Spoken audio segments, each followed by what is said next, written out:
Dear friends and my dear subscriber, एक बार फिर आप लोगों के सामने उपस्थित हूँ अपना एक नया वीडियो लेकर के। इस बार काम में व्यस्तता के कारण वीडियो डालने में थोड़ी सी देर हो गई, क्योंकि पता है हम लोग डॉक्टर लोग हैं, आजकल हमारी ड्यूटी कोविड हॉस्पिटल में लगी है, तो वहाँ से समय निकाल पाना थोड़ा सा मुश्किल है। तो फिर भी मैंने कोशिश की है आप लोग के सामने एक बार फिर से उपस्थित होने की। तो सबसे पहले तो मैं आप लोगों का तहे दिल से शुक्रिया अदा करूंगा एक बार फिर से कि मेरे सब्सक्राइबर्स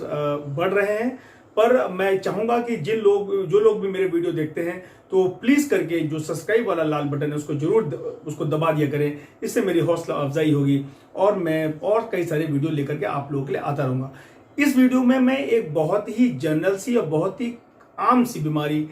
लेकर के आप लोगों के सामने आया हूं। वो बीमारी का नाम है जिसको इंग्लिश में कहते हैं प्रूराइटिस एनी, या तो फिर हम जनरल भाषा में कहते हैं मल द्वार के आसपास खुजली, या तो बच्चे बहुत कॉमनली कहते हैं कि पोटी के रास्ते के आसपास खुजली हो रही है। तो आइए सबसे पहले हम बच्चों से ही के बारे में डील करते हैं, क्योंकि बच्चों में बहुत ही ज्यादा कॉमन समस्या है कि वो रहती है, वो अपनी मम्मा से कंप्लेंट करते हैं कि मम्मा पोटी के रास्ते में बहुत इचिंग होती है, खुजली होती है, जिससे कि उनकी डे टू डे एक्टिविटी काफी ज्यादा डिस्टर्ब होती है। आखिर ये इचिंग होने का जो कारण क्या होता है, मेन कारण क्या होता है, होती क्यों है? अगर हम इसकी फिजियोलॉजी समझना चाहें तो कुछ ऐसे कारण जिसकी वजह से जो मलद्वार के आसपास की जो स्किन है वो ओवर सेंसिटाइज हो जाती है, या जिसकी जो नर्व है वो ओवर स्टिमुलेट हो जाती है, या जिसकी नर्व है वो एक्सपोज हो जाती है और बार बार उसमें इरिटेशन होती रहती है, तो वो एक खुजली के रूप में अपने आप को प्रकट करती है। बच्चों के लिए तो अगर ये खुजली की बात करें तो ये एक कुछ इसके प्राइमरी कॉज होते हैं, कुछ इसकी सेकेंडरी टाइप की होती है, कुछ तो इडियोपैथिक जो होती है पर जिसका कोई विशेष कारण हमें पता नहीं चल पाता है, हम केवल उसका सिम्टोमेटिक ट्रीटमेंट करते हैं। इस पहले हम बात कर लेते हैं बच्चों की। बच्चों में बहुत ज्यादा कॉमन प्रॉब्लम होती है एनल्स के आसपास खुजली होने की। उसका मुख्य कारण जो है वो है कि एनल एरिया के आसपास का हाइजीन अच्छी तरीके से मेंटेन नहीं होना। हम ज्यादातर केसेस में एग्जामिन करते हैं तो पाते हैं कि एनल एरिया के आसपास जो फीकल मैटर है, या तो जिसे पॉटी कहते हैं, वो आसपास उसके कण चिपके रहते हैं। बच्चे ठीक से उसकी सफाई नहीं करते हैं और वो जो हाइजीन अच्छे से मेंटेन नहीं होती है, उसकी वजह से जो स्किन है वो कंटिन्यूअस इरिटेट होती रहती है, जिसकी वजह से वो नर्व एंडिंग एक्सपोज हो जाती है और वो खुजली का रूप ले लेती है। दूसरा बहुत प्रमुख कारण बच्चों में है वो है पिनवॉर्म। पिनवॉर्म एक तरह का पेट में आंतों में रहने वाला एक तरह का वर्म है। कई तरह के वर्म होते हैं, उसमें एक बहुत छोटे छोटे वर्म्स होते हैं जो कि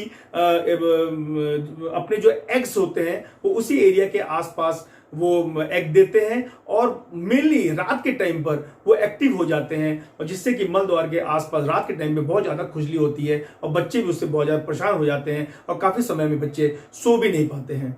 तो अगर कोई ऐसा बच्चा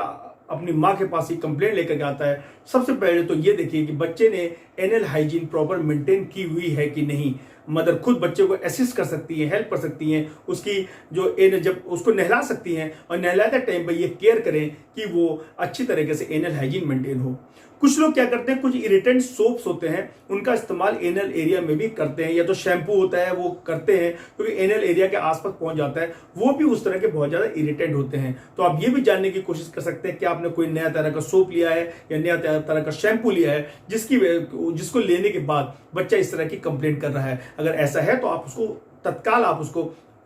चेंज कर दीजिए, उसको बदल दीजिए और आप नया शैम्पू या सोप लेकर के आइए, क्योंकि ये अपने आप में एक बहुत बड़ा कारण होता है। दूसरा कारण, अगर आपने देखा कि बच्चे की ओरल हाइजीन ठीक है, आप एक बार एग्जामिन कर सकते हैं, या तो नहीं तो आप पीडियाट्रिशियन के पास लेके जाइए या डॉक्टर के पास ले जाइए। डॉक्टर एग्जामिन कर ले, वो देखेगा कहीं वहां पर स्किन में कोई रेडनेस तो नहीं है, कोई स्किन वहां की फटी तो नहीं है, जिसे फिशर कहते हैं, स्कार कहते हैं, या तो स्किन बहुत ज्यादा सिकुड़ी तो नहीं है। वो एक तरह से एनल एरिया का अच्छे से एग्जामिन कर लेगा और ये जानने की कोशिश करेगा कि अगर ऐसा क्यों है। अगर बच्चे को लूज मोशंस रहते हैं, या तो बच्चा कहता है कि कुछ लैट्रिन के रास्ते से कोई मांस बाहर आ रहा है, साथ में म्यूकस बाहर आ रहा है, ये बहुत ही कॉमन समस्या है कि बच्चे में कभी कभी रेक्टल पॉलिप होता है, जिस पर मैं एक वीडियो आगे लेकर के आऊंगा। रेक्टल पॉलिप होता है जिसकी वजह से म्यूकस होता है, वो लगातार सिक्रीट होता रहता है, वो उसी एरिया में चिपका रहता है और स्किन को इरिटेट करता रहता है, जिसकी वजह से वो प्रूराइटिस एनी जो है वो बच्चों में हुआ करता है। अब इसका ट्रीटमेंट कैसे करें? आप एरिया को पूरी तरीके से साफ रखें, बच्चे को हाई फाइबर डाइट दें जिससे कि वो फाइबर अंदर म्यूकस को एब्जॉर्ब कर लेगा। अब हाई फाइबर डाइट में आपको नेनुआ, लौकी, तो बच्चे ज्यादा सब्जी को अवॉइड करते हैं, वो ज्यादा उनको सब्जी खिलाइए, या तो जिस चीज में ज्यादा फाइबर होता है फाइबर वाली चीजें दीजिए, तो वो स्टूल को थोड़ा सा बांध के रखेगा और इस तरह से म्यूकस सिक्रेशन नहीं होगा, जिसकी वजह से वो बच्चे को तुरंत उसमें रिलीफ मिल जाता है। मैंने बताया सोप है, अगर आपने कुछ ऐसा चेंज किया उसको तत्काल आप चेंज कर दीजिए। कुछ दिन मदर असिस्ट करें बेबी को, बच्चे को, कि ओरल की जो आपका एनल जो हाइजीन है उसको प्रॉपर मेंटेन हो। और जरूरी है कि बच्चे को जो कीड़े की दवा होती है जो बहुत कॉमनली बच्चों में दी जाती है, सभी में दी जाती है, वो है एल्बेंडाजोल, जेंटल के नाम से एक कमर्शियल नेम में अवेलेबल है। अगर बच्चा 2 साल के नीचे है तो फिर हाफ डोज देंगे, अगर अब 2 साल से ऊपर या एडल्ट जो भी है उसको फुल डोज में दिया जाता है। तो एल्बेंडाजोल की खुराक दे दीजिए, उससे बच्चों को निश्चित तौर पे आराम आ जाएगा। पर यह आराम आने में थोड़ा टाइम लगता है। उसी समय इमीडिएट आराम के लिए क्या कर सकते हैं आप, जो ज़ाइलोकेन जेली होती है, जो कि सुन्न करने वाली पेस्ट होती है, जेली होती है, वो आप ग्लव्स पहन के उंगली में लेकर के एनल एरिया के आसपास और थोड़ा सा उसको अंदर डाल सकते हैं, जिससे कि वो एरिया सुन्न पड़ जाएगा और सुन्न पड़ने से बच्चे को इरिटेशन, खुजली वगैरह होना इमीडिएटली बंद हो जाएगी। इस तरह से का नुस्खा आप घर पे ही अपना सकते हैं।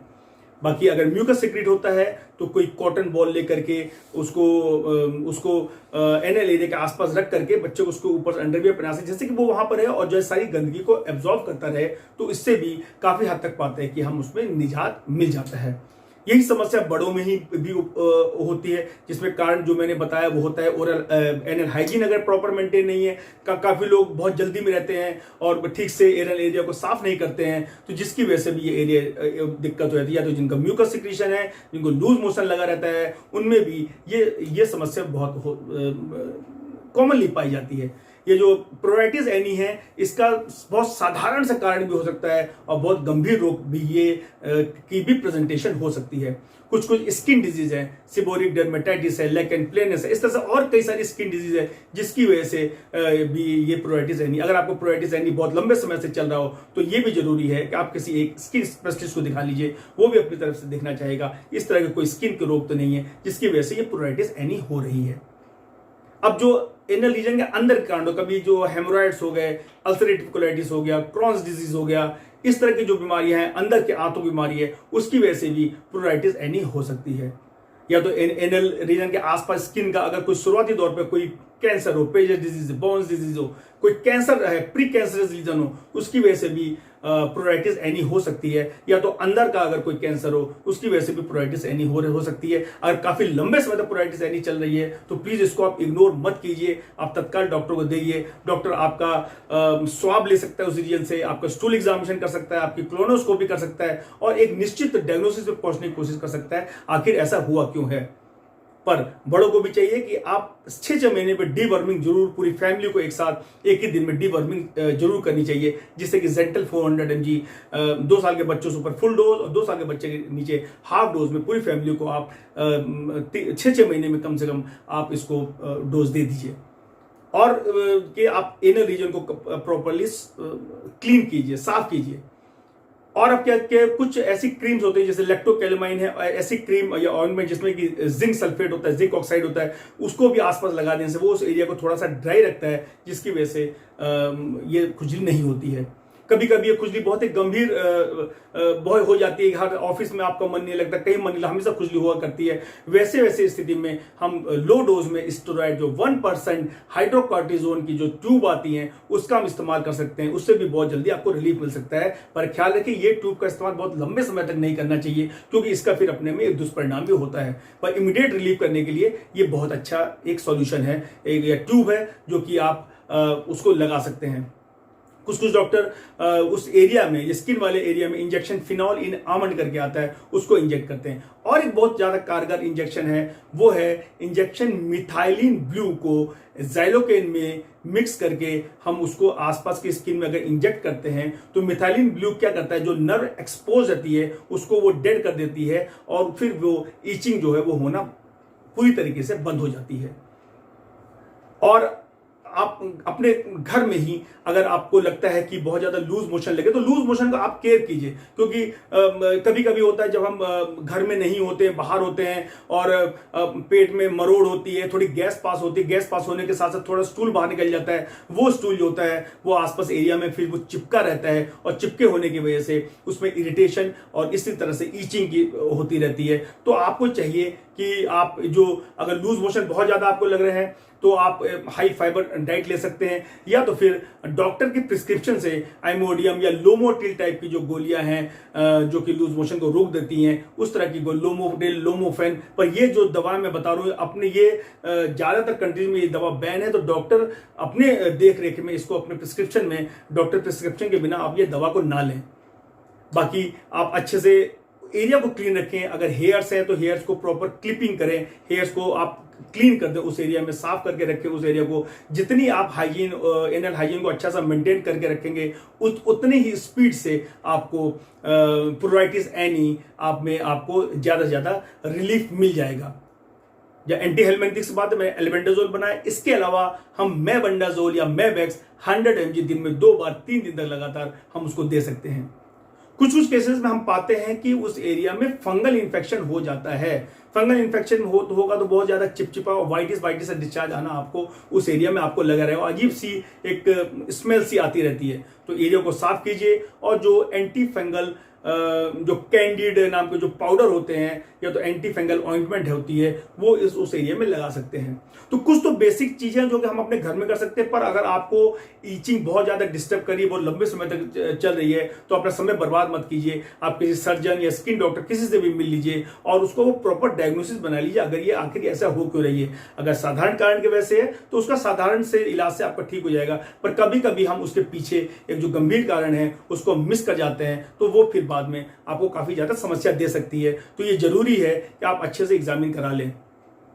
तो उम्मीद करता हूं इस वीडियो के माध्यम से मैं बताने में सफल रहा हूं कि प्रोराइटिस एनी होती क्या है, उसके कुछ बेसिक इलाज क्या है। ये वीडियो खत्म करूं एक बार फिर मैं आपको बहुत ही सिंसियरली रिक्वेस्ट करना चाहता हूं, जो लोग भी मेरा ये वीडियो देख रहे हैं प्लीज मेरे चैनल को सब्सक्राइब कीजिए। इससे बहुत हम यूट्यूबर्स को जो हौसला अफजाई है वो केवल इसी से होती है। वीडियो सब्सक्राइब करने में किसी तरह का कोई शुल्क वगैरह नहीं लगता है, केवल ये अगर आप चाहते हैं कि अगर आपको हमारे वीडियो पसंद आए, पसंद नहीं आए वीडियो तो कोई बात नहीं है, पर अगर वीडियो से आपको लगता है कि आपको कुछ भी आपको अगर फायदा मिला है, 5%, 10%, 15% किसी तरह से वीडियो आपके काम का है, तो प्लीज हमारा जो रिटर्न गिफ्ट आपकी तरफ से यही होगा कि आप ये लाल रंग के सब्सक्राइब वाले बटन को दबा दें, आप लाइक के बटन को दबा दें और इसके चैनल को शेयर करें। इसी तरह से वीडियो में लेकर के आप लोगों के लिए निरंतर आता रहा हूं और आगे भी आता रहूंगा। मेरा चैनल देखने के लिए आप लोग तहे दिल से बहुत बहुत शुक्रिया, धन्यवाद।